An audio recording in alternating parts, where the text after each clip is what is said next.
பண்ண என்ன நடுவுல பண்ண பாருக்கு என்ன எனக்கு ஆட்டம் சொன்னா நிறைய ஆடு வைக்க போறணும் எப்படி இருக்காங்க திருவண்ண யாரையோட 300 செம்பராடு போயிருக்கோம் தனியா போயிருக்கோம் தனியோட வண்டிக்குள்ள போயிருக்கோம் 200 பசும் மாடு அது 200 மாடு வாங்கிட்டு பக்கத்துல ஒரு நேரம் எண்ணிக்கிட்டு போனாங்க அவ்வளவு போச்சு ஆடும் போச்சு மாடும் போச்சு எல்லாம் என்ன அதாவது ஆட்டத்தை அறுவலை கொண்டு போடணும்னு சொல்றீங்க. ஆமா உனக்கெல்லாம் 7 சப்பரா படிப்பணுமாப்பா? நான் 7 ஜென்மம் போனதானே வாரத்துல 1 நாள் முக்கியமா பள்ளிக்கூடம் போவேன். அது என்னப்பா வாரத்துல 1 நாள் மட்டும் போறேன்? வியாழக்கிழமை தான் பள்ளிக்கூடமா போவேன். எதுக்காக வேலைக்கிழமை போறேன்? அதைத்தான் வாத்தியார் முட்டோட நான் வீட்டுக்கு வரேன். வாத்தியார முட்டை விடாது, டீச்சரா வருவாங்க. சத்துரு முட்டை போடுவாங்க. சத்துணவு முட்டை முட்டைக்கு தான் பள்ளிக்கூடத்துல இருப்பேன். சரி யாரு முட்டையை திட்டு வாத்தியாரு தாத்தா கம்பெனி படிப்பெல்லாம் வேலைக்குள்ளதான். வேலைக்கு உனக்கு என்ன சொல்லி உட்கார்ந்துட்டு புரிஞ்சு பார்ப்போம். படம் பெருசா இருக்கா சிறுசா இருக்காது. எதுல டச்சு அப்படியா? நான் மகேஷ் டச்சு பிடிக்காதுன்னா வீட்டா திருப்பி எங்க வருவாரு பார்ப்போம். அந்த 2 கூட எழுது கடமை தான் ஓட வரும்னு நினைக்கிறேன். இது கிட்ட சாய்க்கணும்.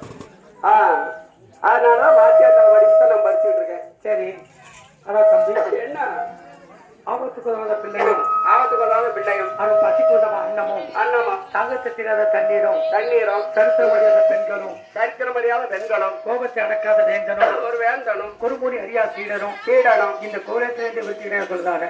அப்படி இருப்பேன் அண்ணவங்க மறந்தாலும் அண்ணாவிய மறக்கூடாது, தோடுவங்க மறந்தாலும் சொல்லி கொடுத்த வாத்தியாரை மறக்கூடாது. சரி பெரியவர்கள் முன்னோர் சொன்ன மாதிரி மாதா பிதா குரு தெய்வமே 4வது இடத்துக்கு போயிருச்சு. ஆமா ஆமா அப்படி இருப்பதுனால சாமியை வணங்கின மாதிரி சரி எல்லா தெய்வத்தையும் வணங்கிட்டோம். குரு வணங்கி ஆமா எல்லாம் வணங்கியாச்சு. எல்லாத்தையும் வணங்கினாலும் நீ நம்ம வணங்கக்கூடிய தெய்வம் ஒண்ணு இருக்கட்டா நம்ம சொல்லிக் கொடுத்த வாத்தியாரை வணங்கிட்டு சரி அவரையும் வணங்கிட்டோம்.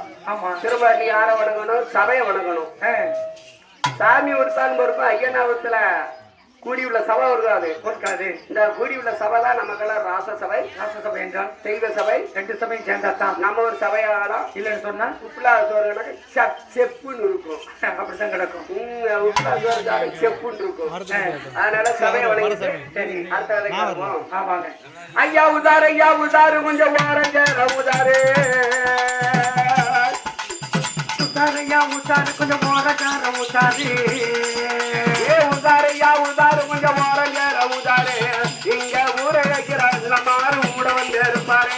ஊரை வைக்கிற மாறு கூட வந்து இருப்பாரு. ஊரை வைக்கிற மாறு கூட வந்து இருப்பாரு.